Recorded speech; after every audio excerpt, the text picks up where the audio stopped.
కొడాలి నానికి దిమ్మ తిరిగే షాక్. గుడివాడలో వైసీపీ అభ్యర్థిగా హనుమంతరావు ఎంపిక కాబోతున్నట్లు ఊహాగానాలు వినిపిస్తూ ఉన్నాయి.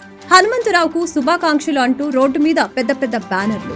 వైసీపీ జిల్లా ఉపాధ్యక్షుడు మండలి హనుమంతరావుకు సీఎంఓ నుంచి పిలుపు వచ్చిందంటూ వైసీపీ నేతల ప్రచారం. హనుమంతరావు బ్యానర్లు చూసి రాజకీయాల్లో చర్చ మొదలైంది. కొడాలి నానికి ఇక టికెట్ దక్కదేమో అనే వార్తల సంచలనం రేకెత్తిస్తూ ఉన్నాయి. దీంతో పార్టీ వర్గాల్లో ఆందోళన మొదలైంది.